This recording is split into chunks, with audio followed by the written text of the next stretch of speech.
చూపెట్టు. హాయ్ అండి, ఈరోజు ఉల్లాకు కోడిగుడ్డు కర్రీ వండుకుందాం రండి. చాలా టేస్టీగా సూపర్గా ఉంటుంది. ఇవ్వండి ఉల్లికాడలు, ఇవి కూడా వేసుకోవాలి కూరలో. ఇవి పడేయకూడదు, ఇవి వేస్తే చాలా టేస్టీగా ఉంటుంది. ఇవి కూడా వేయాలండి. రండి కోసుకుందాం.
ఉల్లిగడ్డలు కోస్తే కళ్ళమ్మడి నీళ్ళు వస్తాయండో, ఈ కళ్ళు మండుతున్నాయి.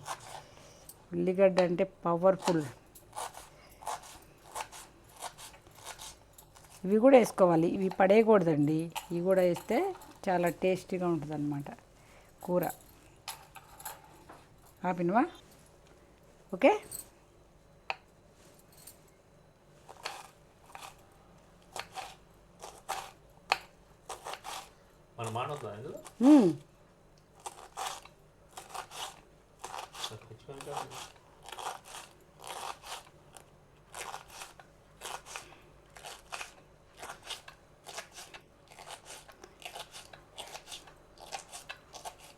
పచ్చిమిరపకాయలు ఘాటు ఘాటు. హాయ్ అండి, కొంచెం నూనె వేసుకోవాలి. కొంచెం నూనె ఎక్కువే పట్టుద్దండి, ఎందుకంటే ఉల్లికాడలు మగ్గాలి కదా. చూడండి, నాకు అంత నూనె పడుతుంది.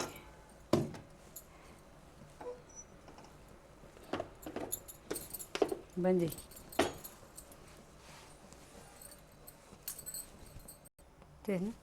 ఇదిగోండి, కొంచెం జీలకర్ర, తాలింపు గింజలు వేయాలండి. తాలింపు గింజలు కాల చిట అన్న తర్వాత అప్పుడు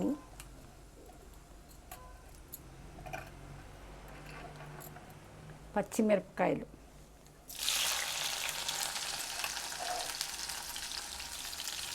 పచ్చిమిరపకాయలు ఎక్కువ ఎందుకు వేసా అంటే కారం అసలు వేయనండి నేను. ఇంకా పచ్చిమిరపకాయలతోటే కూర, కారం వేయకుండా.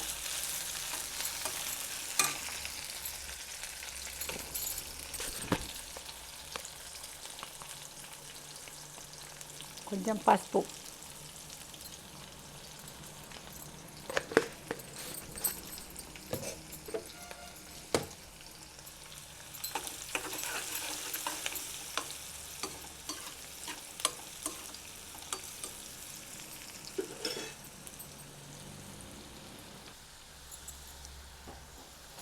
ఇప్పుడు ఉల్లాకు వేసుకోవాలండి. మిరపకాయలు మగ్గిన తర్వాత ఈ కోసిన ఉల్లాకులు అన్నీ వేసేసి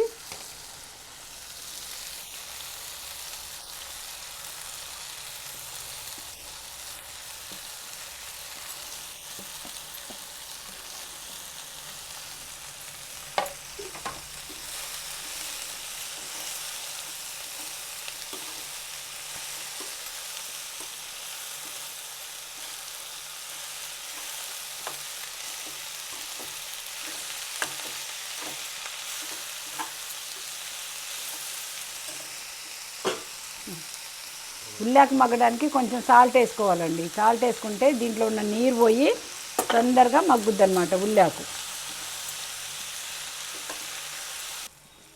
మరీ ఎక్కువ వేగకూడదండి ఉల్లాకు. ఇంత వేగితే చాలు. మరీ ఎక్కువ వేగితే అది గట్టిగా అయిపోద్ది అన్నమాట. ఉల్లాకు గట్టిగా అయిపోయి కరకరలాడేలాగా అయిపోద్ది. ఇది మంచిగా మగ్గింది చూడండి. ఇప్పుడు ఎగ్స్ కొట్టిపోయాలన్నమాట.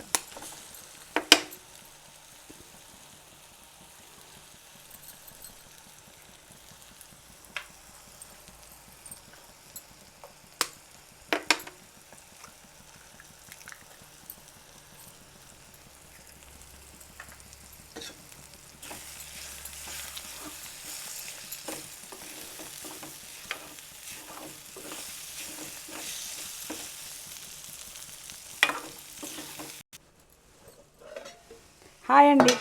ఇగోండి ఇలా ఉడకాలి చాలు. ఇంకా అయితే గట్టిగా అయిపోతే ఎగ్గు ఇట్లా గట్టి కటకటలా ఆడుద్దండి. ఇట్లయితేనే బాగుంది. ఇప్పుడు మంచి కరెక్ట్గా అయిపోయింది. ఇప్పుడు కొంచెం నీసు వాసన రాకుండా పొడి మసాలా వేసుకోవాలండి. గరం మసాలా ఇంట్లో పట్టింది, ఇది ఇంట్లో పట్టిందే. ధనియాలు, లవంగాలు, యాలక్కాయలు, దాల్చిన చెక్క వేపి మిక్సీ బట్టి దాంట్లో కొంచెం వెల్లిపాయ వేసి పట్టాను.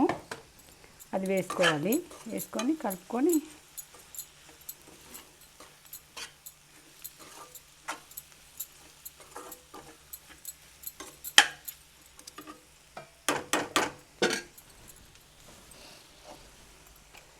ఉల్లాకు కోడిగుడ్డు కూర రెడీ అండి. వేడి వేడి అన్నంలో కొంచెం వేసుకొని తింటే చాలా టేస్టీగా బాగుంటుంది. ఒక్క ముద్ద కూడా వదిలిపెట్టరు మీరు.